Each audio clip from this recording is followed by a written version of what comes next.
Hello, Collective. Wendy Joy, love and light. I wanted to take the elephant out of the room and put it out there and say that when you walk the path of awareness and you are led, your steps are led toward ascension, right? You gain a lot of wisdom and growth in this journey. And this journey isn't always so easy to navigate because part of the growth and the wisdom that you're receiving through awareness that's lifting you to your next levels or your next steps within your own personal ascension, right? Could be pretty painful.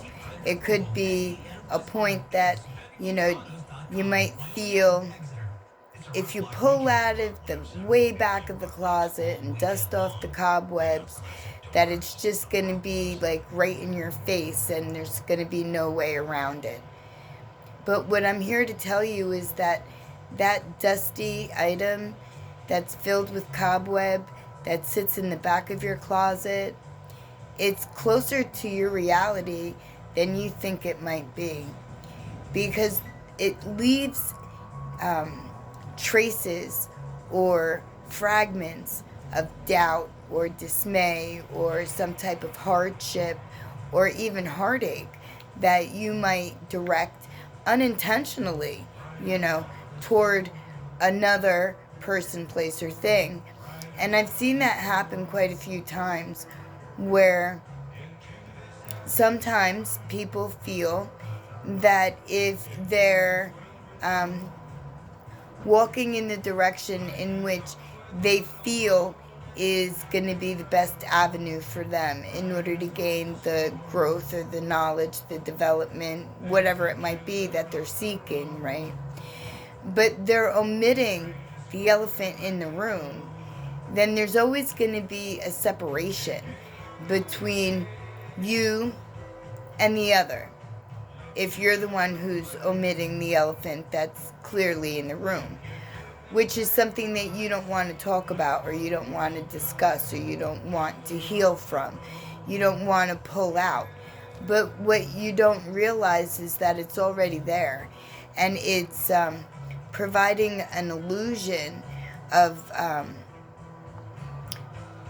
whatever it might be that, you at one point felt was too hard to tackle.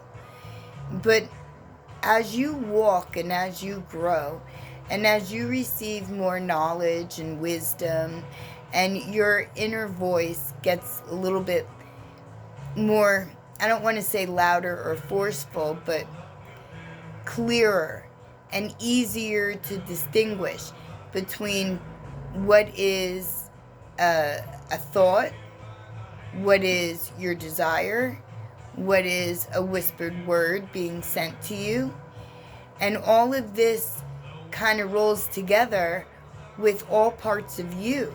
So if there's a little tiny piece of you that's still not where you want it to be, and you think you could leave it there, and that, out of sight, out of mind, right? It may be your perception, but in reality, you're getting what it is you're running from. And you're going to keep getting it over and over and over again.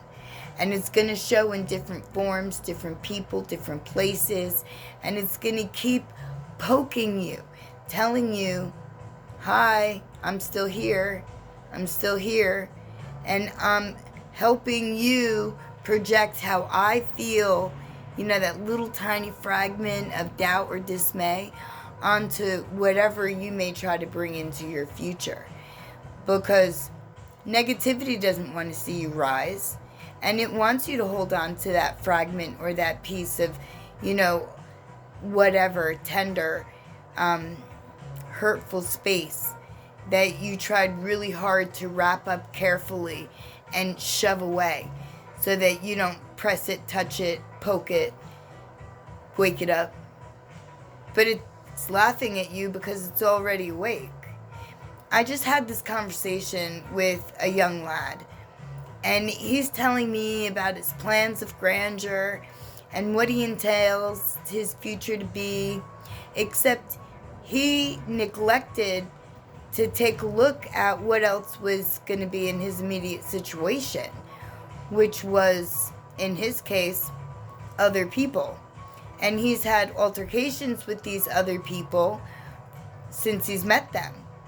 And I said to him, at what point are you going to address what you keep running from, suppressing, fighting, ignoring, getting your motion rolling in a negative manner because you refuse to see the entire picture? And that includes that little tiny piece of fragment. And he just looked at me and looked away and didn't really have much to say. But it wasn't me he needed to explain to. It was his internal self that he needed to have a conversation with. And I told him that if he finds himself battling his little tiny fragment of whatever it is that's holding him back to where he wants to be, by removing the elephant from the room and making all visible, right? Give me a shout. And he was like, yeah, maybe. And I could tell he won't. He won't call me. And I know he won't call me until he absolutely needs something. But by then it will be too late, because he would have already made decisions that he didn't think clearly through, and they would have not ended the way he wanted them to. And then I know, because it's a pattern. It's a pattern with him. And he's going to more than likely get back in touch with me in a few months and tell me how, his life sucks.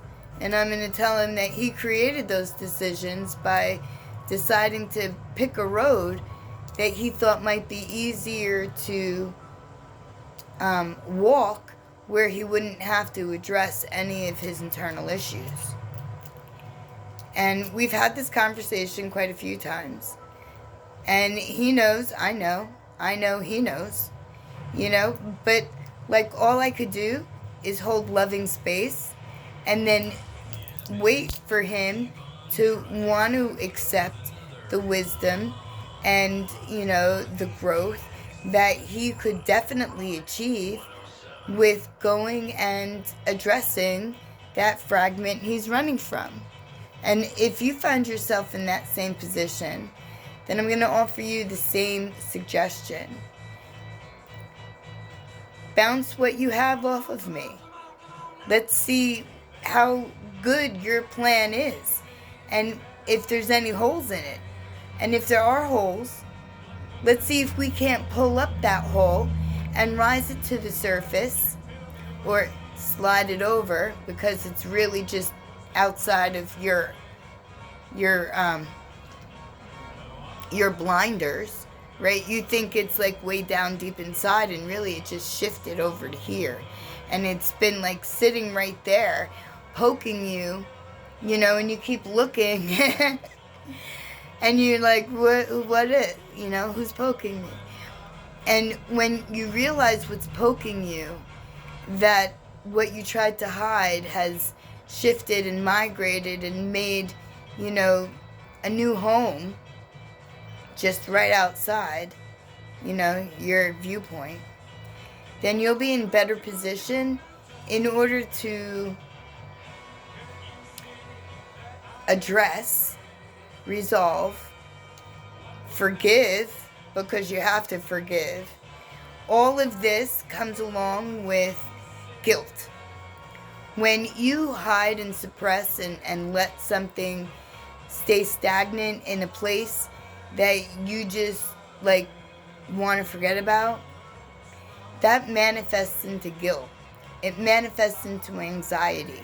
It manifests into unsurety. And you just may think that it's a situation that's migrating your way, but in reality, it's all within you. You're creating it. You just don't realize it.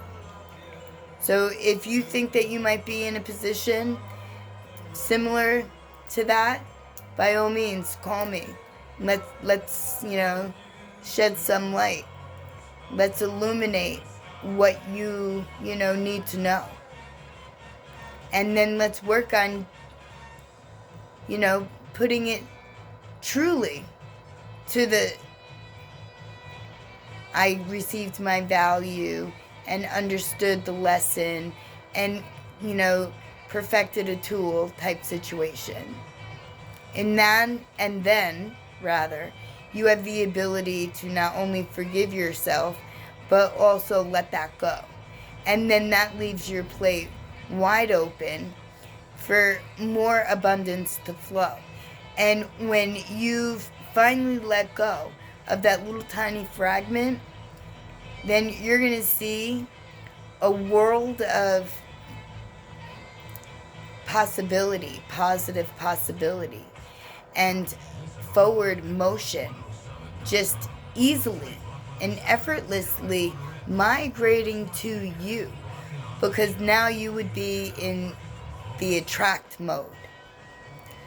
What you've put into place, what you've peeled away, what you've helped perfect is now putting you in manifestation mode.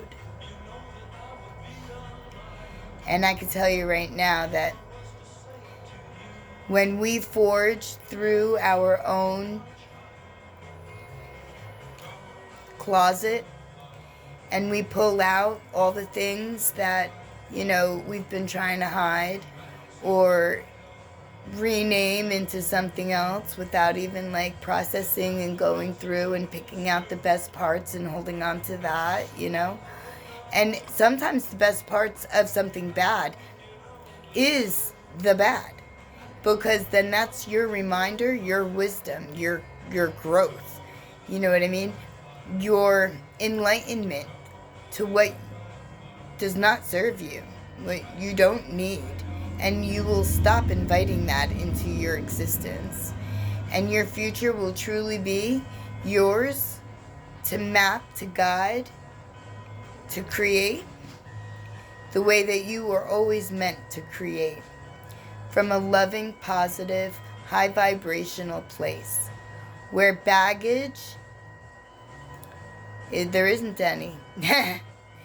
The only thing you carry is the backpack of your valued tools, your wisdom, your knowledge, your clarity, your discernment. All of the lightest items that effortlessly fit comfortably in your bag.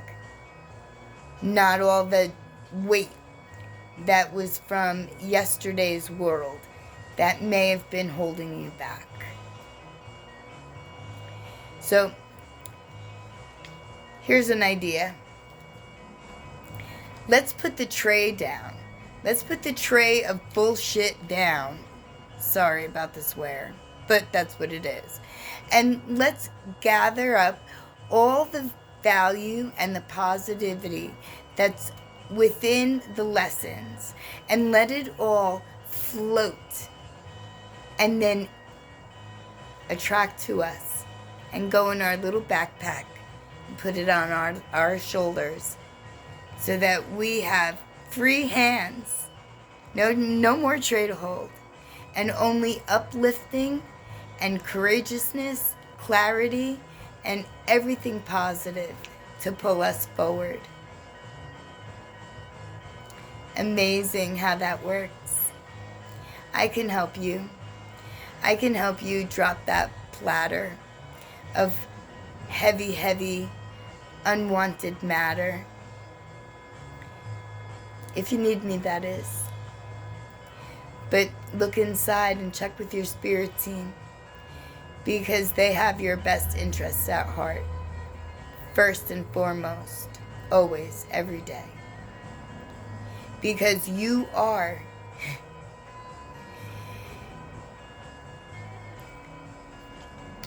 they're your guardian angels. You guys have a contract to keep each other's back. So If you want any more clarity, maybe not something a little bit easier said, then by all means give me a shout and let me know. Because sometimes I tend to talk. You have a very good day, my lovely collective, no matter what you do today. I'm offering you the ability to set that platter down, obtain your value, and pack it in your little backpack. Much easier to carry. Love and light.